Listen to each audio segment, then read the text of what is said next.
Alhamdulillah wassalatu wassalamu ala Rasulillah wa ala alihi wa sahbihi ajma'in amma ba'd. A'udzu billahi minash shaitonir rajim. Bismillahirrahmanirrahim. Iqra bismi rabbikal ladzi khalaq. Rabbi shrah li sadri wa yassir li amri wahlul 'uqdatam min lisani yafqahu qawli. Respected chairman and my teachers and residents of Papinda, I welcome all of you with Islamic greeting. Assalamu alaikum wa rahmatullahi wa barakatuh. উপস্থিত সম্মানিত সভাপতি এবং আমাদের শিক্ষক গুরুজন এবং পাপিন্দা বাসীকে আমি আমার আন্তরিকভাবে স্বাগত জানাই। সম্মানিত উপস্থিতি, কালকে আমাকে একটু সুযোগ দেওয়া হয়েছিল, কিন্তু সময় সংক্ষিপ্ত কারণে আমি আমার বক্তব্যকে সম্পূর্ণ করতে পারিনি। আমি শিক্ষার গুরুত্ব নিয়ে দুটো কথা বলতে চেয়েছিলাম, but I couldn't finish my speech because due to time. As you know, I'm English learners. I always try to speak in English so that my young generation they can influence by my speaking and they also can show their interest. তোমাদের উপস্থিতি আপনারা জানেন যে আমি একজন ইংরেজি শিক্ষার্থী। আমি সবসময় ইংরেজিতে চেষ্টা করি কথা বলার, যাতে করে আমি আমার এক জেনারেশনকে মোটিভেট করতে পারি, যাতে তারা এই ভাষাটাকে শিখে তারা তাদের জীবনকে সহজ করতে পারে। তো আপনারা অনেকে অবগত আছেন যে আমাদের পাশের গ্রামে একটা বিশাল মাদ্রাসা নির্মাণের কাজ চলছে। সেই মাদ্রাসাকে নির্মাণ করে আমাদের এক বিশাল ইসলামিক জালসার আয়োজন করা হয়েছিল। সম্মানিত উপস্থিতি, আলহামদুলিল্লাহ আপনারা জেনে খুশি হবেন আল্লাহর রহমতে এবং আপনাদের ভালোবাসায় আমাদের মাদ্রাসার কাজ অনেকটা এগিয়ে গেছে। এমনকি ছাদ ঢালাইয়ের কাজটা আমরা কোনোরকম ভাবে শেষ করেছি। এরপরে আমাদের অনেক কাজ এখনো বাকি আছে, যেমন দরজা, জানালা, প্লাস্টার, রং, মেঝের কাজ, এরকম নানা কাজ আমাদের বাকি আছে। এই জন্য আমাদের এই মাদ্রাসার ইসলামিক জালসাটা আয়োজন করা হচ্ছে আগে করে, যাতে আমরা আমাদের লক্ষ্য হচ্ছে 2025 সালে সমস্ত কাজ শেষ করে 2026 সাল থেকে সমস্ত ক্লাস শুরু করা।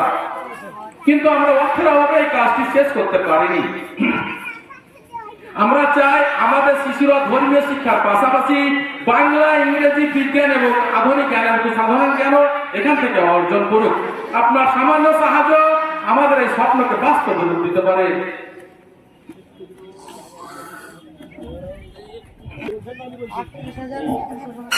সম্মানিত উপস্থিতি, তো আমি বলছিলাম যে আমাদের শিশুরা ধর্মীয় শিক্ষার পাশাপাশি বাংলা, ইংরেজি, বিজ্ঞান এবং সাধারণ জ্ঞানের মতো আধুনিক শিক্ষা এখান থেকে অর্জন করুক। কিন্তু আপনার সামান্য সাহায্য আমাদের স্বপ্নকে বাস্তবে রূপ দিতে পারে। তাই আসলে আমরা সকলে মিলে এগিয়ে আসি এবং এই মহৎ কাজে সহযোগিতা করে আমাদের সন্তানদের ভবিষ্যৎ গড়ি। আল্লাহ সুবহানাহু ওয়া তাআলা আপনাদের দানের মাধ্যমে আপনাদের জীবনকে বরকতময় করুন। সম্মানিত উপস্থিতি, আমি পাতেন্ডাবাসী সকল মা ও বোনেরা এবং ভাই ও বাবাজিদেরকে বলবো, আমাদের শিশুদেরকে ধর্মীয় শিক্ষার পাশাপাশি জেনারেল শিক্ষার প্রতি গুরুত্ব দিতে হবে। আজকে আমরা দিনের দিন জেনারেল শিক্ষা থেকে পিছিয়ে যাচ্ছি। আমাদের উভয় শিক্ষায় প্রয়োজন। আমরা জানি আল্লাহ সুবহানাহু ওয়া তাআলা আমাদেরকে শিখিয়েছে যে উভয় কল্যাণ আমাদের চাইতে বলেছে। তাই আসুন আমরা উভয় শিক্ষার প্রতি গুরুত্ব দেব। বিশেষ করে আমাদের বাচ্চাকে ইসলামিক শিক্ষার পাশাপাশি ইংরেজির প্রতি গুরুত্ব দেব, কারণ আমরা জানি ইংরেজি একটা ইন্টারন্যাশনাল ল্যাঙ্গুয়েজ, একটা আন্তর্জাতিক ভাষা। If we know this language, so we can communicate about the world people easily. Then we can connect easily about the world, which is called English is also a bridge for us. আমরা যদি ধর্মীয় শিক্ষার পাশাপাশি আমাদের ছেলেমেয়েদেরকে ইংরেজি শিক্ষার প্রতি গুরুত্ব দিই, তাহলে আমরা সারা পৃথিবীতে আমাদের ইসলামের যে সুন্দর সেটাকে ছড়িয়ে দিতে পারবো। কেন ইংরেজিটাকে আমাদেরকে একটা অস্ত্র হিসাবে দিতে হবে, একটা ব্রিজ হিসাবে দিতে হবে। কারণ আমরা একটা ব্রিজ দিয়ে আমরা একটা জায়গা থেকে একটা বিচ্ছিন্ন জায়গাকে কানেক্ট করতে পারি, সেরকম ভাবে আমাদের ইংরেজিটাকে পছন্দ করতে হবে। কারণ আমি যদি একটা উদাহরণ দিই, তাহলে আপনারা বুঝতে পারবেন। ধরুন আমাদের ছাত্ররা, আমাদের মাদ্রাসার ভাই ও বোনেরা যখন হাদিস কোরআনকে বাংলা ব্যাখ্যা করছে, আমরা যারা বাংলা ভাষী আছি তারাই বুঝতে পারছি, বাকি অন্য ভাষার লোক কেউ বুঝতে পারছি না। কিন্তু যখন আমাদের ভাই বোনেরা যখন এই হাদিস কোরআনকে ইংরেজিতে ব্যাখ্যা করবে, তখন সারা পৃথিবীতে খুব সহজে চলে যাবে। আমি যদি উদাহরণ দিই, আপনারা খুব সহজে বুঝতে পারবেন। ধরুন আমি কোন একটা হাদিস ব্যাখ্যা করছি কিংবা কোরআনকে ব্যাখ্যা করছি, ধরুন সূরা ফাতিহা। আমি যখন বললাম সূরা ফাতিহা আলহামদুলিল্লাহি রাব্বিল আলামিন, আমি যখন বললাম আলহামদুলিল্লাহি রাব্বিল আলামিন, আমরা যারা আরবি ভাষার মানে বুঝি তারাই বুঝলাম এর মানেটা কি। বাকি যারা আরবি বুঝি না তারা বুঝলাম না এর মানেটা কি। একইভাবে আমি যখন এটাকে বাংলায় বলছি যে যাবতীয় প্রশংসা আল্লাহ তাআলার, যিনি সকল সৃষ্টি জগতের পালনকর্তা, এতে করে কি হচ্ছে, পৃথিবীতে প্রায় 40 থেকে 50 কোটি আমরা বাংলা ভাষী আছি, তারাই এই মানে কথাটা মানে বুঝতে পারলাম, বাকি অন্য যারা মানে অন্য যারা ভাষা বুঝে তারা বুঝতে পারবে না। একইভাবে আমি যখন এটাকে ইংরেজিতে বলবো, one praise is due to Allah lord of the world, এতে করে কি হচ্ছে, পৃথিবীতে প্রায় 150 থেকে 200 কোটি মানুষ যারা ইংরেজি ভাষা বলতে পারে বুঝতে পারে সারা পৃথিবীতে। তাহলে আমাদেরকে ইসলামের সৌন্দর্যকে সারা পৃথিবীতে ছড়িয়ে দিতে গেলে এই ভাষাটাকে আমাদের অস্ত্র হিসেবে দিতে হবে। এমনকি এই ভাষাটা আমাদের কেরিয়ার জন্য অনেক গুরুত্বপূর্ণ। আমরা জানি একটা হাদিস থেকে রাসূলুল্লাহ সাল্লাল্লাহু আলাইহি ওয়াসাল্লাম বলেছেন, তিরমিজির একটা হাদিসে রাসূলুল্লাহ সাল্লাল্লাহু আলাইহি ওয়াসাল্লাম একদিন সাহাবাদেরকে একত্রিত করে বলেছেন, তোমরা ইহুদিদের ভাষাকে শিখো। ইহুদিদের ভাষা শিখলে কি হবে, আমাদের যে ইচ্ছা আকাঙ্ক্ষা, আমাদের যে হাদিস কোরআনের বার্তা তাদের কাছে খুব সহজে পৌঁছে দিতে পারবো, এবং তাদের কি মনের আকাঙ্ক্ষা বাসনা সেগুলো আমরা খুব সহজে বুঝতে পারবো, এবং আমরা ইসলামকে আগে বাড়াতে পারবো। ইমাম রাসূলুল্লাহ সাল্লাল্লাহু আলাইহি ওয়াসাল্লাম বলেছেন, শিক্ষার জন্য তোমাকে যদি চাইনা যেতে হয়, অনেক দূর দূরান্ত যেতে হয়, তবু যাবে, কিন্তু শিক্ষিত হতে হবে। আল্লাহ সুবহানাহু ওয়া তাআলা এত শিক্ষার গুরুত্ব দিয়েছে, আল্লাহ সুবহানাহু ওয়া তাআলা এবং রাসূলুল্লাহ সাল্লাল্লাহু আলাইহি ওয়াসাল্লাম শিক্ষার প্রতি আমাদেরকে খুব গুরুত্ব দিয়েছেন। তাই আসুন আমরা উভয় শিক্ষার সমানে গুরুত্ব দিব, যাতে করে আমরা দুনিয়া কল্যাণ অর্জন করতে পারি এবং আখিরাতের কল্যাণ অর্জন করতে পারি। আমরা জানি সূরা আল বাকারা 201 নম্বর আয়াতে আল্লাহ সুবহানাহু ওয়া তাআলা শিখিয়েছেন আমাদেরকে, বিসমিল্লাহির রহমানির রহিম, রব্বানা আতিনা ফিদ দুনিয়া হাসানাতাও ওয়া ফিল আখিরাতি হাসানাতাও ওয়া কিনা আযাবান্নার।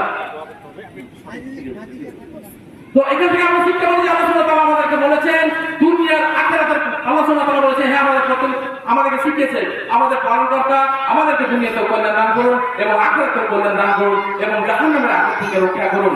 তাই আসুন আমরা দুনিয়াকে অর্জন করতে হবে, আখিরাতকে অর্জন করতে হবে। এই জন্য আমাদের উভয় জ্ঞানের প্রয়োজন। উভয় জ্ঞানের দ্বারা দিয়ে আমরা দুনিয়াতে যখন আমাদের জ্ঞান দিয়ে সুন্দর কিছু করবো, আল্লাহ সুবহানাহু ওয়া তাআলা আমাদের এই সুন্দর কাজের জন্য, সমাজকে উন্নত করার জন্য আমরা দুনিয়া ও আখিরাত উভয় অর্জন করতে পারবো। তো সময় যেহেতু সংকীর্ণ, আপনারা সকলকে আপনাদের কাছে একটা আন্তরিকভাবে আমাদের রিকোয়েস্ট যে আপনারা আমাদের মাদ্রাসায় আমাদের অনেক ছেলে মেয়েকে প্রস্তুতি করা হয়েছিল যে ইংলিশ, বাংলা এবং আরবি তিনটে ল্যাঙ্গুয়েজকে প্রাধান্য দেওয়া হচ্ছে, যাতে করে আমাদের সন্তানদের দুনিয়ার পাশাপাশি আমরা আখিরাতকেও প্রাধান্য দিতে পারি, আখিরাতের পাশাপাশি দুনিয়াকেও প্রাধান্য দিতে পারি। আমাদের অনেক ছেলে মেয়েকে প্রস্তুতি করা হয়েছিল, কিন্তু সময় সংকীর্ণের কারণে আমরা তাদের যে ট্যালেন্ট, তাদের যে শিক্ষাকে আমরা তুলে ধরতে পারিনি আপনাদের সম্পর্কে। ইনশাআল্লাহ আপনারা সকলে আপনাদের চেষ্টা করবেন আমাদের এই আল মাদ্রাসায় আপনাদের সন্তানদেরকে ভর্তি করতে, যাতে আমরা ইসলামিক শিক্ষার পাশাপাশি দুনিয়াবী শিক্ষা দিতে পারি।